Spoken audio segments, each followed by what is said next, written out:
겠습니다. 데살로니가 전서 1장 4절에서 마지막 절까지 말씀입니다. 사랑하는 형제들아, 하나님께서 너희를 선택하셨음을 아노라. 이는 우리의 복음이 말로만 너희에게 이르지 아니하고 권능과 성령님과 큰 확신으로 이르렀기 때문이니라. 우리가 너희를 위해 너희 가운데에서 어떤 사람이 되었는지는 너희가 아는 바와 같으니라. 또 너희는 많은 고난 속에서 성령님의 기쁨과 더불어 말씀을 받아 우리와 주를 따르는 자가 되었으니, 그러므로 너희는 마케도니아와 아가야에서 믿는 모든 자들에게 본이 되었느니라. 주의 말씀이 너희로부터 나와 마케도니아와 아가야에 울려 퍼졌을 뿐 아니라 하나님을 향한 너희의 믿음이 모든 곳에 널리 퍼졌나니, 그러므로 우리는 아무것도 말할 필요가 없노라. 그들이 직접 우리에 관하여 보여주되 우리가 어떤 식으로 너희에게 들어갔는지, 또 너희가 어떻게 우상들을 버리고 하나님께로 돌아와 살아계시고 참되신 하나님을 섬기며, 10절은 같이 읽겠습니다. 시작. 그분께서 죽은 자들로부터 살리신 그분의 아들께서 하늘로부터 오실 것을 기다리는지 보여주나니, 이분은 곧 다가올 진노로부터 우리를 건져내신 예수님이시니라. 아멘. 하나님 아버지, 우리를 죄와 그리고 영원한 형벌의 무서운 자리에서 건져 구원하여 주시고 하나님의 자녀 삼아 주시며 영원한 생명을 주시고 성령 하나님을 우리 가운데 보내주시어서 우리가 하나님의 자녀인 것을 증언해 주시며, 또한 우리의 구원이 온전한 구원인 것을 분명하게 보증하시기 위해서 성령님으로 인쳐 주신 것을 인해 감사를 드립니다. 이 시간에 하나님의 말씀을 선포합니다. 하나님께서 모든 분들의 마음 가운데 준비된 마음이 되게 해주시고 말씀 앞에 열려지게 해주시며 하나님의 말씀으로 받아 이 말씀이 한 분 한 분들의 삶 속에 효력 있게 역사하게 하여 주옵소서. 예수님 이름으로 기도했습니다. 아멘. 앉아주시기 바랍니다. 오늘날 이 지구상에는 수많은 교회들이 있습니다. 그 교회가 규모가 굉장히 커서 슈퍼처치라고 하는 이런 초대형 교회라는 그런 이름으로 불리는 교회들이 있는가 하면 몇 명 모이지 않는 아주 작은 규모의 교회들도 많이 있습니다. 그러면 과연 큰 규모의 교회만이 하나님이 기뻐하시는, 하나님이 원하시는, 하나님이 기대하시는 교회일까요? 결코 그렇지 않습니다. 성경은 교회가 어떤 모습의 교회가 되어야 하는가에 대하여 여러 곳에서 말씀을 하고 있는데요. 오늘 읽어드린 이 말씀을 통해서 저는 여러분들에게 세 가지를 말씀드리면서 이런 교회가 되기를 원하고 모두 이런 교회가 될 수 있도록 노력하고 힘써야 되겠다 하는 의미에서 말씀을 드립니다. 바로 이런 교회입니다. 보이죠? 큰 소리로 한번 하겠습니다. 시작. 본을 보이고. 어떻게 짧은 건데도 잘 일치가 안 되네요. 다시 한번 시작. 본이 되고 열정적이며 기다리는 교회. 세 가지입니다. Be example, 본이 되는 교회. 다른 교회들에게 우리 교회도 저 교회와 같이 그런 교회가 돼야 하겠다라고 하는 좋은 본을 보이는 교회. 두 번째는 열정적인 교회, enthusiastic church. 교회가 열정을 잃어버리면 그 교회는 죽은 교회와 같이 되어버립니다.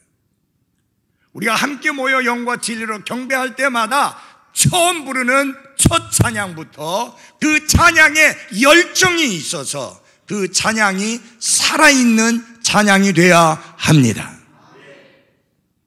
교회 안에 성도들이 열정이 있어서 잃어버린 혼들을 구원하고자 하는 것이나 교회 안에서 다양한 모습으로 섬기는 것이나 하나님을 찬양하는 것이나 하나님의 말씀을 향한 것이나 그 모든 부분에서 열정적인 교회가 되어지는 것이 바람직한 교회가 되는 것입니다. 그뿐만 아니라 아주 중요한 요소가 있습니다. 그리스도인의 복된 소망, 예수 그리스도의 재림을 기다리는 교회여야 하는 것입니다. 그래서 이 세 가지를 말씀드리면서 먼저 첫 번째는 믿음의 본을 보이는 교회가 돼야 하겠다라고 하는 것입니다. 데살로니가 교회는 여러 부분에서 삶의 여러 영역에서 다른 교회들에게 아주 훌륭한 본이 되었던 교회였습니다. 왜냐? 이 데살로니가 교회는 본을 받아야 될 본받을 대상이 있었고 그 대상은 마땅히 우리 모두가 본받아야 될 대상입니다. 어떻게 말씀을 하고 있습니까? 1장 6절을 보면은 이런 말씀이 있습니다. 또 너희는 많은 고난 속에서 성령님의 기쁨과 더불어 말씀을 받아, 그 다음 같이 읽어볼까요? 시작. 우리와 주를 따르는 자가 되었다. 여기 따른다는 말의 의미는 모방한다, 흉내낸다, 그런 뜻입니다. 그들에게는 모방하고 그들에게는 따라야 될 아주 훌륭한 본이 있었는데 영적인 지도자들이 훌륭했고 뿐만 아니라 그들의 구원자여 주님이신 예수 그리스도가 그들의 본이었기 때문에 그들에게는 본받을 훌륭한 대상이 있었습니다.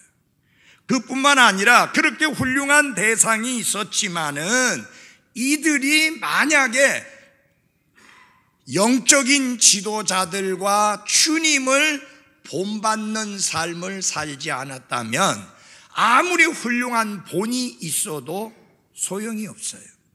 근데 이 교회는 사도 바울이 지적한 대로 우리와 주를 따르는 본받는 교회가 되었다라고 칭찬을 하고 있습니다.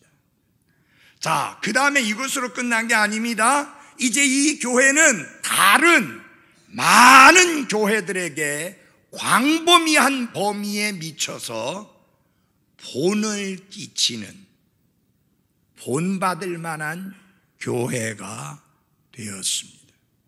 그래서 사도 바울은 그렇게 이야기합니다.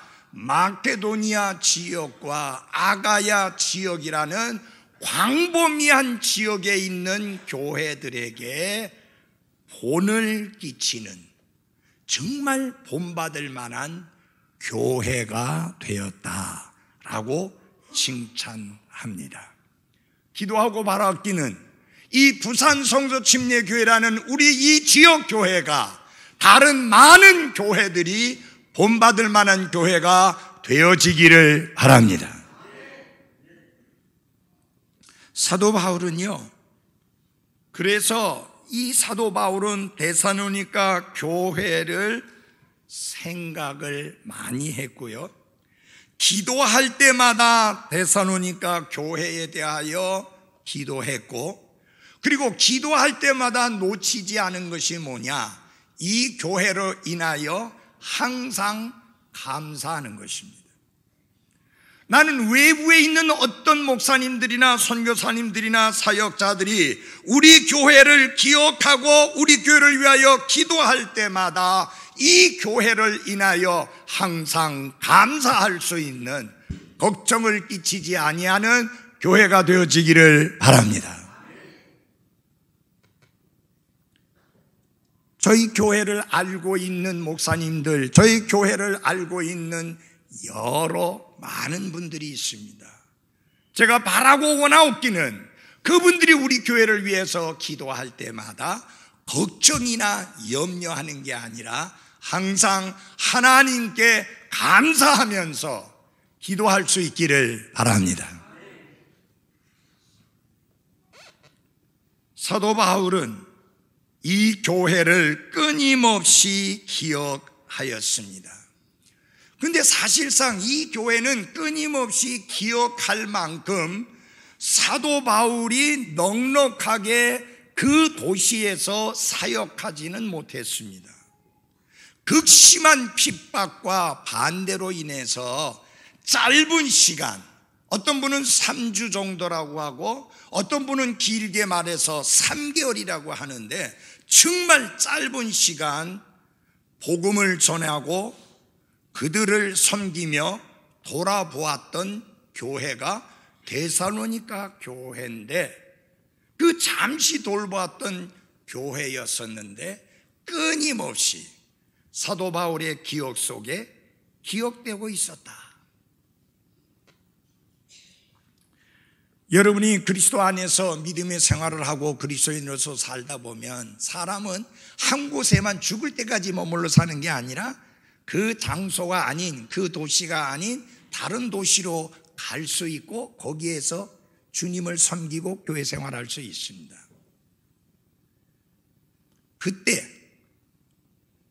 제가 바라고 원하는 것은 우리 교회를 항상 기억할 수 있기를 바라고, 그리고 항상 이 교회를 위하여 기도하기를 바라고, 그리고 항상 이 교회를 기억하며 감사할 수 있는 그런 교회로 마음속에 항상 남아있게 되기를 바랍니다. 사도 바울은 이 교회를 엄청 칭찬합니다. 6절과 7절을 제가 읽어드리겠습니다. 너희는 많은 고난 속에서 성령님의 기쁨과 더불어 말씀을 받아 우리와 주를 따르는 자가 되었으니. 7절 같이 읽어볼까요? 시작. 그러므로 너희는 마케도냐와 아가야에서 믿는 모든 자들에게 본이 되었느니라. 아멘. 저는 이 말씀 읽으면서요, 너무 감격이 됐어요. 얼마나 본이 된 교회였으면 믿는 모든 자들에게 본이 되었다. 저는 이 교회가 구원받은 그리스도인 모든 그리스도인들에게 본이 되는 교회가 되어지기를 바랍니다. 데살로니가 교회처럼. 자, 그러면 이 교회는 어떤 면에서 본이 되었는지 몇 가지 말씀을 보겠습니다. 첫 번째 하나는 하나님의 말씀을 받아들이는 면에 있어서 본이 되었던 교회입니다. 자, 5절 말씀을 같이 보아주십시오. 이는 우리의 복음이 말로만 너희에게 이르지 아니하고 권능과 성령님과 큰 확신으로 이르렀기 때문이니라. 우리가 너희를 위해 너희 가운데서 어떤 사람이 되었는지는 너희가 아는 바와 같으니라. 그리고 6절에 보면 또 너희는 많은 고난 속에서, 그렇게 말씀하고 있습니다. 이 교회가 복음을 받게 될 때에 편하고 쉬운 좋은 환경 속에서 복음을 듣고 복음을 받은 것이 아니라 많은 고난 속에서 말씀을 들었고 말씀을 받았는데 그 말씀을 성령님이 주시는 기쁨으로 그 말씀을 기쁘게 받아들였다. 그래서 하나님의 말씀을 받아들이는 면에 있어서 이 교회는 많은 사람들에게 본이 되었습니다. 2장 13절을 열어주시기 바랍니다. 2장 13절입니다. 2장 13절. 이런 까닭에 우리가 또한 하나님께 끊임없이 감사를 드림은, 그 드리는 이유가 나옵니다. 같이 읽어볼까요? 시작. 너희가 우리에게서 들은 하나님의 말씀을 받을 때에 그것을 사람들의 말로 받지 아니하고 하나님의 말씀으로 받았기 때문이니 진실로 그러하도다. 그 말씀이 또한 믿는 너희 안에서 효력 있게 일하느니라. 아멘. 여러분, 데살로니가는 심하게 우상 숭배에 빠져있던 도시였습니다. 사도 바울과 그 일행이 이 도시에 가서 복음을 선포할 때에 그들은 깊은 우상 숭배의 죄악 속에 빠져 있었던 그런 사람들이었는데, 여기 바울이라는 사람이 와서 복음을 전하고 하나님의 말씀을 선포했더니 그것을 인간 바울의 이야기로 들은 것이 아니라 하나님의 말씀으로 들었다고 하는 것입니다. 하나님의 말씀으로 받았다는 것입니다. 그리고 그 말씀을 믿었다는 것입니다. 그래서 그 말씀이 그들의 삶 속에 효력 있게 역사하게 된 것입니다. 이 교회는 하나님의 말씀을 받는 면에 있어서 본이 되었던 교회다. 여러분은 지금 인간 김희용 목사가 선포하는 하나님의 말씀을 듣고 있습니다. 정말 바라고 기도하는 것은 목사님 말씀이라는 말을 제발 좀 빼주십시오. 목사님을 통해 들려진 하나님의 말씀이라고 표현해 주십시오.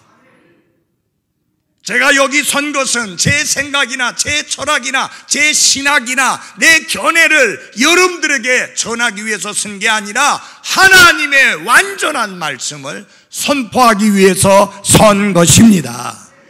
그러므로 사람의 말로 듣지 말고 하나님의 말씀으로 들으시고 그 말씀을 의심하고 회의에 빠지지 말고 믿음으로 받아들이시기를 바랍니다. 그래야지 그 말씀이 효력 있게 일할 수 있는 것입니다. 두 번째로 영적인 지도자와 주님을 따르는 면에서 본이 되었습니다. 여기 1장 6절을 한번 같이 봐주십시오. 1장 6절. 또 너희는 많은 고난 속에서 성령님의 기쁨과 더불어 말씀을 받아 그 뒤에 보면 우리와 주를 뭐예요?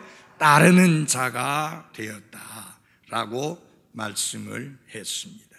사도 바울과 그 일행은 그들에게 단순히 복음만 선포한 것이 아니라 복음을 믿고 복음을 받아들이고 복음으로 말미암아 구원받고 변화된 사람은 어떻게 생활을 해야 하는 것인지 말씀과 일치되는 생활을 통해서 그분들에게 본을 보여주었습니다. 사도 바울과 그 일행은 말씀과 생활이 따로따로 노는 따로 국밥의 그리스도인 하나님의 사람이 아니었습니다. 그들이 선포하는 말씀과 그들의 생활은 일치되었고 하나가 되었고, 그래서 삶을 통해서 보여지는 모습이 위선적이고 모순적인 모습이 아니었습니다. 복음을 선포하고 하나님의 말씀을 가르치는 데 있어서 아주 중요한 요소 중에 하나가 무엇이냐? 그 삶이 본이 되는 것입니다. 본이 된다는 말은 말씀과 일치되는 일관된 삶을 산다는 것을 의미하는 것입니다. 여기에서 따르는 자라고 하는 followers, 이 따르는 자라고 하는 말은 모방하는 사람들, imitators, 모방하는 사람들이다, 이런 뜻을 가졌습니다. 이들은 사도 바울이 선포하는 그 복음을 받아들여서 그 복음으로 말미암아 변화되고 놀랍게 달라졌을 뿐만 아니라, 자, 이제는 우리가 어떻게 살아야 되느냐, 사도 바울과 그 일행을 지켜보면서 그분들의 생활 방식을 모방하고 따르게 된 것입니다. 이거는 처음에 복음을 받아들일 때부터 시작되었고, 사도 바울이 그들과 함께 있었을 때도 계속되었고, 심지어는 사도 바울 일행이 그곳을 떠난 후에도 극심한 고난과 박해의 상황 속에서도 그들은 계속해서 그러한 삶을 지켜 나갔습니다.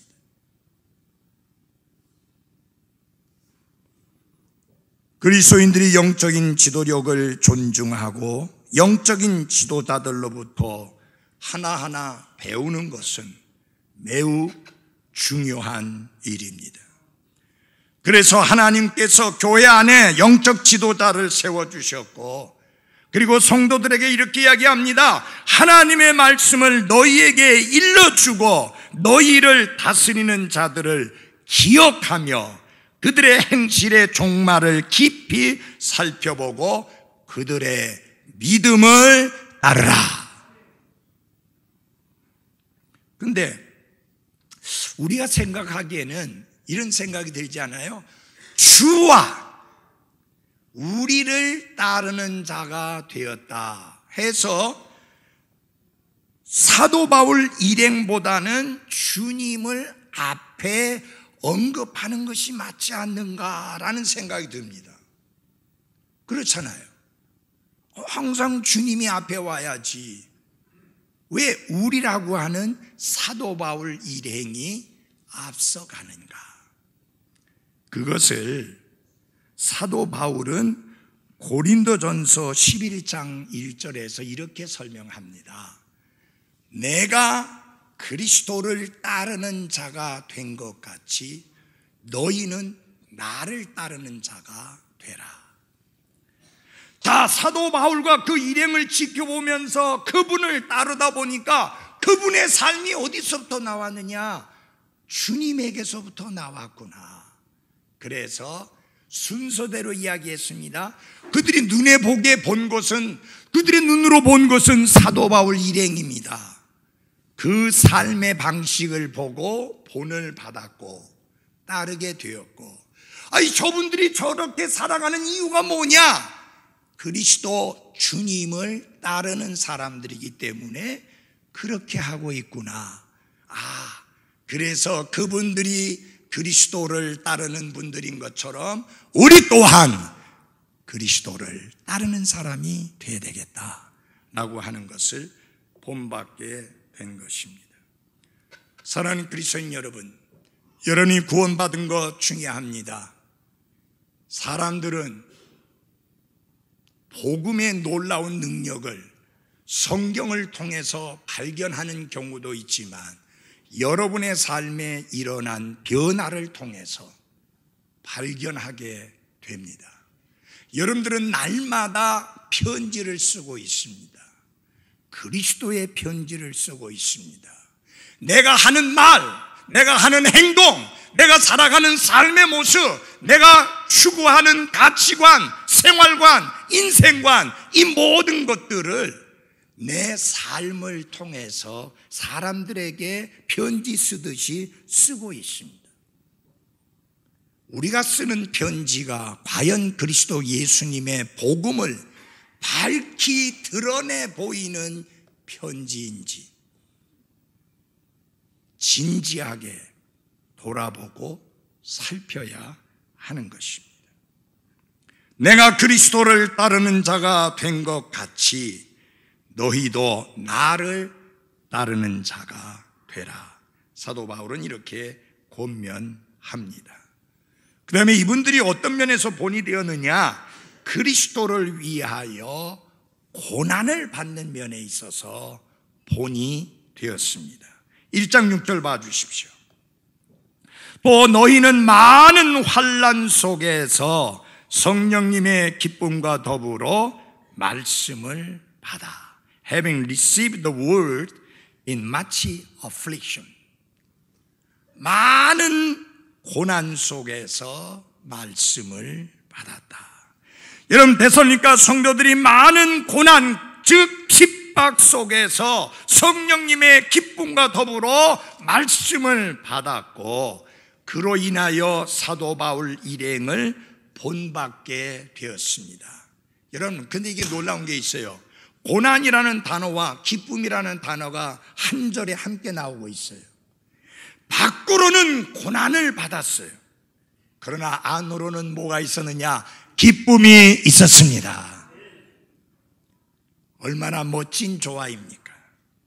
세상 사람들에게는, 불신자들에게는 기쁨과 고난과 기쁨을 동시에 경험한다는 게 불가능합니다. 그러나 구원받은 그리스도인들에게는 가능합니다. 성령 하나님을 통해서 주시는 기쁨이 내가 외적으로 받고 있는 고난을 능히 뛰어넘기 때문에 그리스도인들은 고난도 있지만 고난 속에서도 기뻐할 수 있음을 감사합시다. 우상들에서 돌아서서 사시고 참되신 하나님을 섬기게 될 때에 그들은 친척들이나 친구로부터 핍박과 무서운 박해를 받았습니다. 그렇지만 여러분 잊지 마십시오. 그들은 그런 고난을 당하면서 내가 괜히 예수님 믿었다, 내가 괜히 그리스도인 되었다, 내가 괜히 복음을 받아들였다 후회한 게 아니라 성령님이 주시는 기쁨으로 고난 속에서도 기뻐했다고 하는 사실입니다.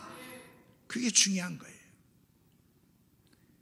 믿음은 언제나 시험을 당하고 핍박과 박해는 그 시험 중에 하나입니다.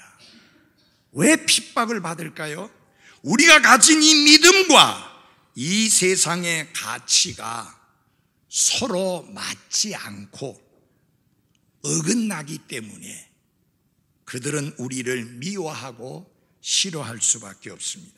그래서 디모데후서 3장 12절에서 이렇게 이야기합니다. 참으로 그리스도 예수님 안에서 하나님의 뜻대로 살고자 하는 모든 자는 핍박을 받을 터이나. 만약 여러분 핍박이 없다고 하면 어쩌면 하나님의 뜻대로 살지 않기 때문에 그럴 수도 있습니다. 그 다음에 이 교회는 믿는 모든 자들에게 본이 되었다라고 말씀을 합니다. 1장 7절입니다. 그러므로 너희는 마케도니아와 아가야에서 믿는 모든 자들에게 본이 되었느니라. 여러분, 이 그리스도인들은 성숙한 그리스도인들이 아니었습니다. 구원받은 지 얼마 되지 아니한 어린 그리스도인들이었지만은 그들은 매우 넓은 지역에 있는 교회들에게 격려와 도전을 끼치는 좋은 본보기가 된 교회였다라고 하는 것이죠. 비록 그 교회는 완전한 교회는 아니었지만 이 교회는 모든 면에서 모범적인 교회였었다. 믿음으로 말미암는 분명한 행위가 있었고 사랑이 동기가 돼서 섬기는 수고가 있었고 그들이 가진 소망으로 인하여서 주님의 오심을 기다리면서 시련과 아픔과 핍박과 환난을 견딜 줄 아는 인내가 있는 교회였었기 때문입니다. 사랑하는 그리스도인 여러분, 우리 모두가 이런 본이 되는 교회가 되기 위해서 한 사람 한 사람 이 교회를 이루고 있는 모든 분들이 본이 되는 그리스도인의 삶을 살아가야 할 것입니다. 왜냐? 교회는 한 사람 한 사람이 몸을 이루어서 교회가 이루어지기 때문입니다. 그 다음에 두 번째로 이 교회는 열정적인 교회였습니다. 매우 열정적인 교회. 한번 해봅시다. 매우 열정적인 교회. 여러분에게 하나 물을게요. 제가 설교할 때 열정이 있어요, 없어요? 열정이 있으면 예라고 하십시오. 이거 뭐 아멘까지 할 필요는 없어요. 제가 설교할 때 열정이 있어요? 그러면 여러분이 이 말씀을 들으면서 화답하는데도 뭐가 있어야 돼요? 열정이 있어야 돼요. 근데 열정이 없어요. 아멘 해도 아멘.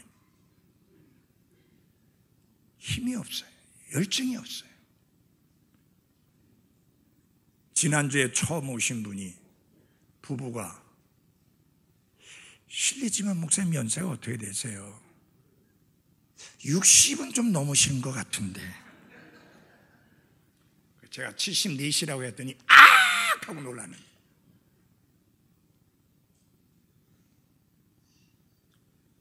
저의 설교의 열정을 불어넣은 분은 1971년도에 한국에 오셔서 전국 친교회 모임을 가질 때 주 강사로 말씀을 전하신 아트 윌슨 목사님이셨습니다.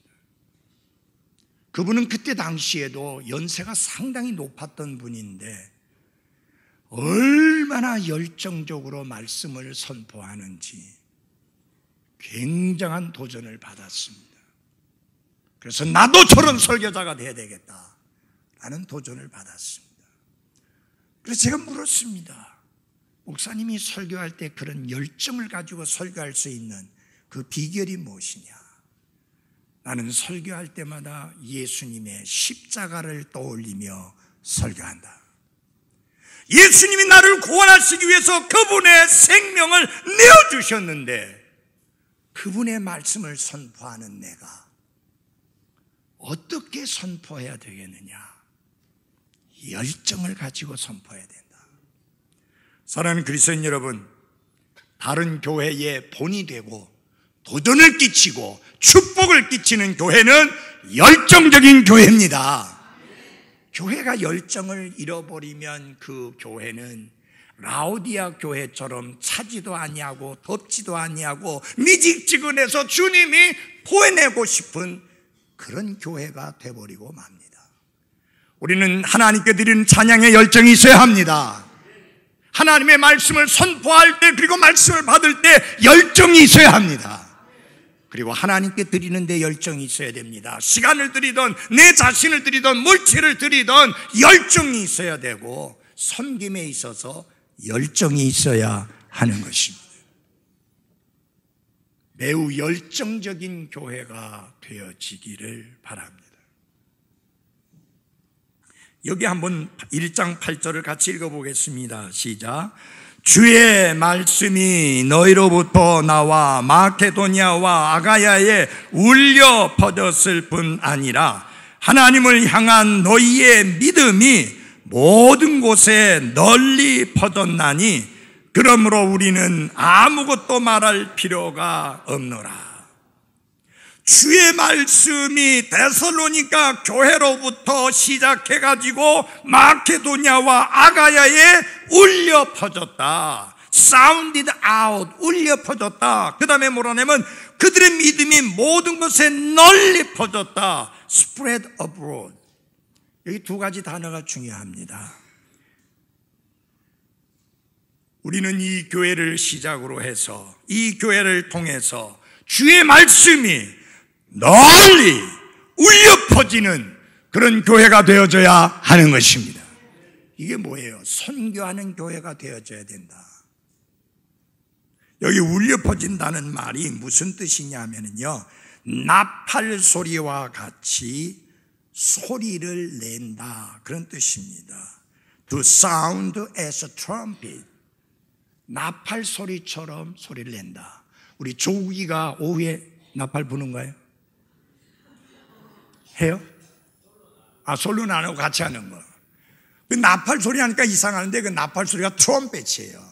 영어로 트럼펫이라고 해요. 사실은 트럼펫은 나팔 하나만 말하는 게 아니라 하나를 말하는 건데 트럼펫은. 근데 우리는 그냥 해서 나팔. 그 나팔에는 이렇게 부는 것도 있고 뭐 여러 가지가 있거든요. 이렇게 끌어안고 부는 것도 있고. 나팔 소리처럼 소리를 낸다. 근데 나팔 소리는요, 소리가 분명해야 됩니다. 전쟁을 위하여 돌격 명령의 나팔인지 후퇴 명령의 나팔인지 나팔 소리가 분명해야 됩니다. 가장 분명해야 될 나팔 소리는 복음의 나팔 소리입니다. 사람이 어떻게 구원받느냐, 사람이 어떻게 죄들을 용서받느냐, 사람이 어떻게 하늘나라에 갈 수 있느냐, 사람들이 어떻게 영원한 생명을 얻느냐, 사람들이 어떻게 거듭날 수 있느냐, 어떻게 하면 성령 하나님이 내 마음속에 오시느냐, 그 부분에 대하여 말씀은 분명한 바른 소리를 내야 하는 것입니다. 제가 어저께 운동하면서 어떤 다른 분의 설교를 들었습니다. 지금은 이제 그분이 고인이 되신 분인데 서울에 아주 어마어마하게 큰 교회 담임 목사를 하셨던 분인데 듣다 보니까 화가 나가지고 끌려고 하다가 그래도 끝까지 한번 들어보자 해서 들었는데 소설을 쓰고 계셨습니다. 그 나팔 소리는 성경이 불어대는 나팔 소리가 아니었습니다. 정말 소설을 썼습니다. 자신이 예수님을 만나고 환상을 보았다, 예수님을 만나고 소리를 들었다, 예수님을 만나고 병이 고쳐졌다. 근데 그분은 수술을 10번이나 했고 죽었어요. 그러면서 뭐라고 말하냐, 우리 다 고침받았습니다. 뭐가 고침받아요? 예수님 이 땅에 계실 때도 모든 사람이 고침받지 않았습니다. 아픈 사람 그대로 있었습니다.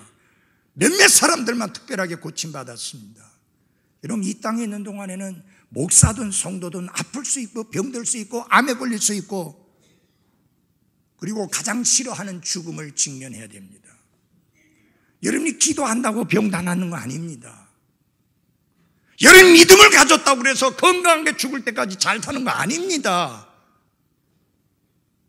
소설 쓰면 안 됩니다. 하나님 말씀의 소리를 명확하게 내야 됩니다. 예수 믿고 구원받았다고 하는 것은 병 고침 받았다는 말이 아닙니다. 예수님 당시에 수많은 사람이 예수님에 의해서 병 고침을 받았지만 그 중에 구원받은 사람은 그렇게 많지 않았습니다. 데살로니가 교회 성도들은 처음에는 말씀을 받아들이는 사람들이 됐습니다. 리시버가 되었죠. 그 다음에는 어떻게 되느냐, 이 교회는 이제는 어떤 교회가 되었느냐, 그 말씀을 전달하는 교회가 되어졌다. Transmitters, 전달하는 교회가 되어졌다. 여러분, 받지만 말고 주는 교회 되어야 합니다. 이스라엘 땅에 제가 가본 적이 있습니다. 이스라엘을 방문하게 되면 두 곳을 반드시 보게 됩니다. 하나는 사해, 베드시라고 하는 그곳하고, 또 하나는 갈릴리 호수라고 하는 레이크 오브 갤릴리, 이 두 곳을 보게 됩니다. 이 갈릴리 호수를 가리켜서 뭐라고 부르느냐 하면은 살아있는 호수다, 리빙 레이크라고 합니다. 그럼 왜 살아있는 호수라고 하느냐? 거기에는요 물고기도 많고요, 그 근처에 아주 나무들이 많이 우거져 있고 그렇습니다. 가보면 살아있구나라는 걸 느낄 수 있습니다. 그런데 왜 사해, 왜 죽음의 바다냐? 생물체가 하나도 없습니다. 저같이 수영 못하는 사람도 들어가서 앉아서 뜨고 싶으면 앉아서 뜰 수 있고, 누워서 뜨고 싶으면 누워서 뜰 수 있고, 양반 자세 해서 뜨고 싶으면 뜰 수 있어요. 생물이 하나도 없어요. 죽은 바다라고 합니다. 왜 그러냐면은 갈릴리 호수는 헬몬산에서 눈이 녹은 물이 흘러내려와서 갈릴리 호수에 들어갑니다. 그러면 갈릴리 호수는 그것을 그냥 바다만 있는 게 아니라 다시 요르단강을 통해서 쭉 흘려보내서 어디까지 가느냐? 사해까지 내려갑니다. 근데 사해까지 내려가고 나면 그 다음에 흘러가질 않아요. 더 이상 내려갈 수가 없어요. 왜냐하면 해발 마이너스 400입니다. 더 이상 내려갈 데가 없어요. 너무 낮은 지역이에요. 그래서 계속 어마어마하게 뜨거운 날씨에 물이 증발하면서 남는 건 뭐만 남느냐? 소금기만 남습니다. 거기 한번 물 좀 경험하겠다고 물에 들어가겠다고 들어가다가 앞에 가는 사람이 퍽 뛰어가다가 물을 탁 튀었는데 눈에 탁 튀었는데 눈을 못 뜨겠어요. 그래서 바로 나와버렸어요. 염도가 무지무지하게 높습니다. 생물체가 하나도 없습니다. 왜? 받기만 하고 주지 않으니까. 여러분이 정말 살아있는 그리스도인의 삶을 사시려면, 갈릴리 호수와 같이 살아있는 그리스도인의 삶을 사시려면 주는 그리스도인들이 돼야 합니다. 교회가 활기가 넘치는 열정적인 교회가 되려면 주는 교회가 돼야 하는 게 맞습니다.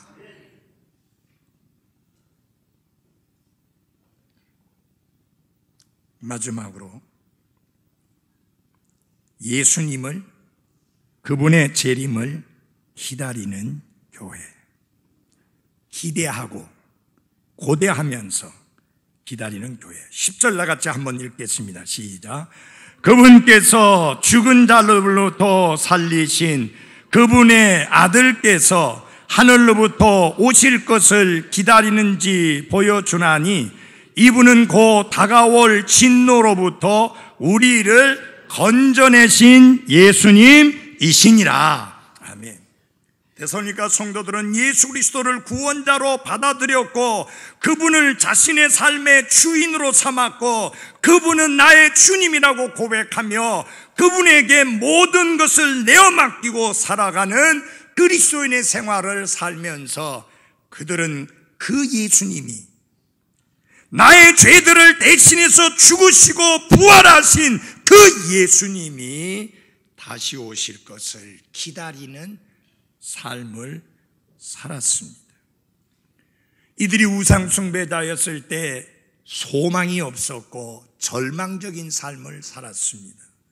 그러나 그들이 회개하고 살아계시고 참되신 하나님께로 돌아왔을 때 그들은 구원받았고 산 소망을 가지게 되었고 그들을 구원하시기 위해서 생명을 내어주신 그 주님의 다시 오심의 약속을 믿고 하루하루 매일매일 그분의 다시 오심을 기다리는 그런 교회였었습니다.